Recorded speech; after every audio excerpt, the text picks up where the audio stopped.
Bonjour François Donelman. Bonjour. Alors vous êtes philosophe vous-même, professeur à Paris 8, Vincennes-Saint-Denis et aussi ancien producteur, soit dit en passant, en France Culture. Vous avez beaucoup écrit sur les rapports entre la littérature et la philosophie, notamment chez Jean-Paul Sartre ou Samuel Beckett. Aujourd'hui, vous publiez donc un livre passionnant, la première biographie, on peut dire, d'Édouard Glissant, un homme tout aussi passionnant, un homme multiple, poète, romancier, philosophe, un immense écrivain aussi, à l'identité généreuse, comme vous le dites sur la couverture du livre.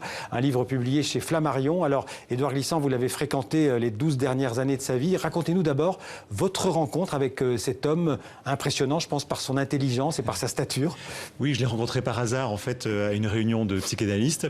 J'étais absolument séduit par son personnage, mais aussi je me suis précipité pour le lire et j'ai lu Poétique de la relation. Ça a été une révélation. Ouais. Et puis après, comme je travaille assez régulièrement à New York, j'ai eu l'occasion d'aller chez lui et a commencé à partir de 1999 une certaine amitié et ensuite des entretiens et je l'ai accompagné ensuite assez souvent et j'ai pu approfondir à la fois la connaissance de ses poèmes, de ses romans, de ses essais, mais aussi de l'homme.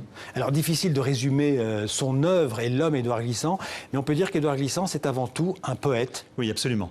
Un poète, et on peut dire qu'à partir de là, il est romancier.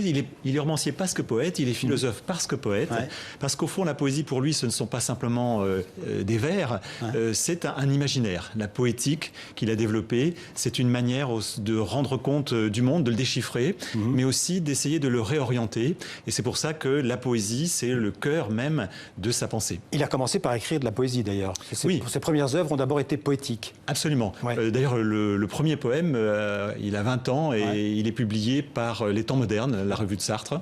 Et puis ensuite, il a écrit son chef-d'œuvre, notamment Les Indes. Alors, tous ceux qui sont passionnés par la poésie, et notamment par la poésie d'Édouard Glissant, peuvent retrouver ces poèmes complets chez Gallimard. Je pense que tout est rassemblé dans un seul volume. Alors, il a beaucoup vécu à Paris. Hein, vous racontez, il a vécu dans beaucoup d'endroits parce qu'il avait un peu la bougeotte. Il a aimé voyager. Il a fini sa vie d'ailleurs à New York. Il a vécu à Paris. Il a fréquenté Saint-Germain-des-Prés dans les années 40. Oui. Et il a rencontré d'ailleurs Simone de Beauvoir. Vous en parlez dans... Oui. Ben, c'est assez merveilleux parce qu'il arrive en 1946. C'est un étudiant pauvre qui a eu la chance d'avoir une bourse pour venir étudier à la Sorbonne et il part à la rencontre du milieu littéraire. Alors effectivement ce sont des poètes plus ou moins connus et puis c'est le milieu de Saint-Germain-des-Prés et puis il y a ce qu'on appelait à l'époque le bal nègre, qu'on appelle le bal bleumet maintenant, où effectivement il a la possibilité de danser, d'inviter et c'est extraordinaire parce que dans une boîte comme ça on retrouve des gens comme Sartre, comme Beauvoir, comme Merleau-Ponty et dont on a témoignage effectivement de Beauvoir elle-même dans ses mémoires. Donc en fait il découvre et puis peu à peu il devient assez rapidement quelqu'un de très estimé parce qu'il a une sorte de charisme et il devient presque un chef de file, même s'il n'a pas fait d'école, mais les jeunes poètes le considèrent comme quelqu'un d'important. Il va devenir d'ailleurs assez rapidement un rédacteur de revues. Donc il a un certain empire très vite, même si en tant que poète évidemment il n'est pas très connu jusqu'au Renaudot. Voilà. Alors là il écrit un roman et là ça change tout évidemment. Voilà, donc au début il gagne pas bien sa vie, il vit dans une petite maison dans un appartement dans le 5e arrondissement. C'est ça. Il va à Courbevoie en proche banlieue. Exactement. Et puis alors effectivement on avance un peu dans le temps, en 58 il écrit La Lézarde, il a le prix Renaudot et là c'est la première consécration. Ah oui, c'est la consécration, c'est-à-dire qu'il est reçu à la télévision. Enfin il avait déjà été un petit peu avant, mais là tout d'un coup on sait qui c'est. Il a une sorte d'aisance provisoire parce qu'il est assez dépensier, il ne songe pas du tout à s'acheter une maison, mais il profite de la vie à ce moment-là, c'est plutôt Montparnasse, le quartier de la fin des années 50. Et puis, il tient son cap, c'est-à-dire qu'il pourrait très bien se laisser aller à une certaine célébrité, mais il reste poète avec une écriture, il faut le reconnaître, un peu difficile, mais pour lui, il a une œuvre à faire. Il a quand même conscience très tôt, c'est étonnant parce que déjà quand il est né en Martinique, en 1928, c'est étonnant, c'est-à-dire qu'il est orphelin de père, son père l'a pas encore reconnu, il le reconnaîtra à 10 ans, il est avec une mère qui est analphabète, voilà, et il a très vite le goût de la lecture, le goût de l'écriture, et très vite il va dire... Ce sent un destin en fait. Oui, c'est ça. Il dit à ses sœurs, quand il se moque un peu de lui, il dit « Vous verrez, on entendra parler de Ti Édouard ». Et effectivement, il a une sorte de conscience d'un destin à accomplir. Bon, malgré tout, il faut le conquérir, ce destin. Alors on peut dire que d'une certaine manière, la Martinique ne lui suffit pas. Hein. D'ailleurs, il n'aimait pas qu'on le définisse comme un écrivain antillais. Ben, vous savez bien que cette espèce de définition écrivain antillais, c'est une sorte de régionalisation, alors que lui, évidemment, il assume pleinement ses origines. Il a écrit pour aussi donner une reconnaissance à toute l'histoire d'un peuple issu de la traite, de l'esclavage. Mais il ne se revendiquait pas comme descendant d'esclaves. C'était pas son comment dirais-je, sa marque personnelle. Absolument. Ouais. Absolument, parce qu'au fond, il voulait aussi s'adresser à tous. Et sa philosophie, de fait, même si elle s'appelle créolisation, s'adresse absolument à tous.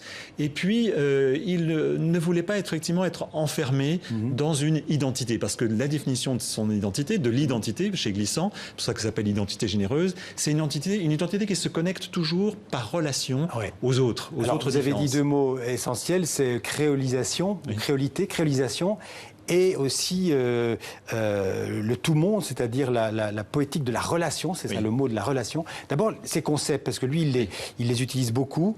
C'est quoi la créolisation du monde vu par Édouard Glissant? Alors, il faut dire qu'il est passé par un courant qui était celui de Césaire, de la négritude, qui a été très important pour lui. Et puis ensuite, il a essayé de développer une idée du métissage, de l'antillanité, de la culture propre aux Antilles, à la Caraïbe. Mais ce n'est pas un disciple de Césaire?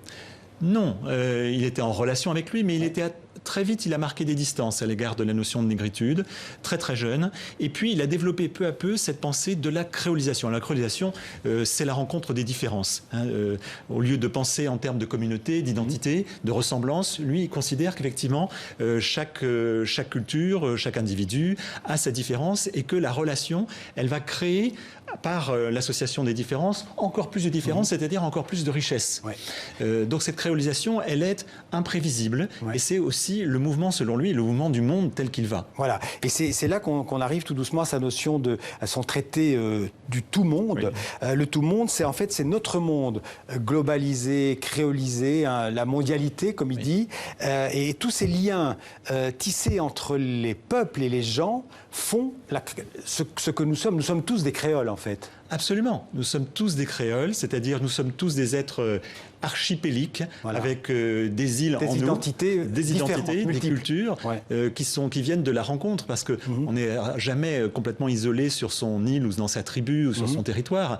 On est continuellement par le mouvement, le brassage, en archipel, en relation, une relation qui nous enrichit et qui est imprévisible. Il y a une sorte de confiance, on pourrait presque dire d'optimisme, dans une nouvelle région du monde, c'est une de ses expressions, parce que pour lui, même si on résiste, même si on constate qu'il y a des nationalismes, des replis identitaires, au fond, ça ce sont des résistances, mais qui céderont face à un mouvement inéluctable qui est celui de l'archipélisation du monde ou de la créolisation. C'était pas un intellectuel politique, il ne revendiquait pas par exemple l'indépendance des Antilles Il l'a revendiqué, il a été indépendantiste de manière très forte. Au début. À la fin des années 50, il a été d'ailleurs un des fondateurs d'un mouvement qui a été interdit par De Gaulle, le FAGA, le Front anti-guyanais pour l'autonomie, et il a d'ailleurs été interdit de territoire, il était interdit de retourner en Martinique pendant plusieurs années. Alors il y a eu plusieurs déceptions, parce qu'au moment des indépendances, au moment de l'indépendance de l'Algérie, mais aussi des indépendances africaines, il a compris qu'au fond, les Antilles, la Martinique, la Guadeloupe n'accéderaient pas à l'indépendance. Alors il a changé ensuite, il s'est investi non plus dans la politique, mais plutôt dans une sorte de révolution culturelle, le mot est un peu grand, mais en tout cas un changement culturel en Martinique.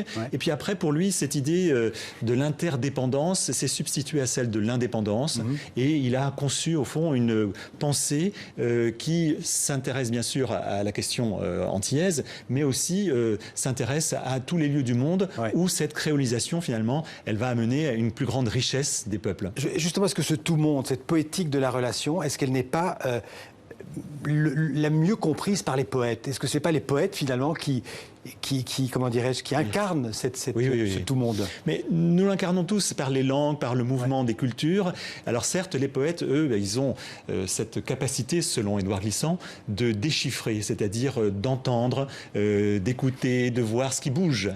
Et donc, du coup, de donner un nouveau langage, ce qu'il appelait, lui, un nouvel imaginaire, pour mieux orienter le monde. Il avait cette très belle formule, on lui disait, quand on me demande de dessiner un arbre, je dessine une forêt. Voilà. C'est tout Glissant. C'est magnifique. Parce qu'au fond, l'arbre, évidemment, il est défini par ses racines, et puis il est seul, alors que lui, il dit, au fond, tous les arbres sont connectés, mais ils ont des racines aussi qui vont vers le ciel. Il faut repenser le schéma arborescent de la généalogie qui fait qu'on serait tous censés provenir d'une même racine unique. Non, pas du tout. Glissant montre que même à l'origine, il y a de la division, il y a de la différence, il y a de la rencontre. Ouais.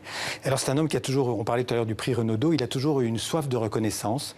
Il espérait avoir le prix Nobel, il l'a espéré jusqu'à la fin de sa vie. C'était une grande déception pour lui. Il a failli l'avoir, il était deuxième juste après, c'est Derek Walcott qui l'a eu, puis ensuite c'était Le Clésio. Donc effectivement, il y a une déception, mais au fond, il n'a pas besoin de ça, il n'a pas besoin d'un prix, Édouard Glissant. Et aujourd'hui, on n'a pas besoin d'une reconnaissance comme ça pour le lire. Mais c'est vrai qu'il souffrait, il faut le reconnaître, d'un problème de reconnaissance en France. Et ça a été tardif. Aujourd'hui, on a l'impression que tout le monde lit Glissant, que tout le monde l'a toujours lu.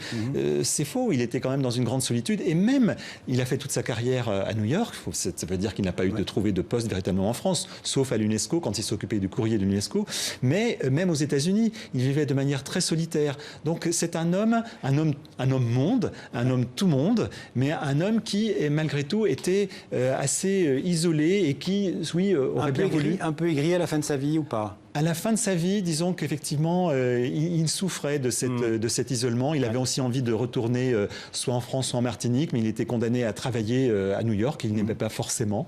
Et donc, c'est pour ça aussi qu'il y avait peut-être un petit peu d'aigreur sur cette absence du prix Nobel. Mais bon, tout ça, au fond, je crois que ça a très très peu d'importance. Et aujourd'hui, c'est un auteur, un penseur immense.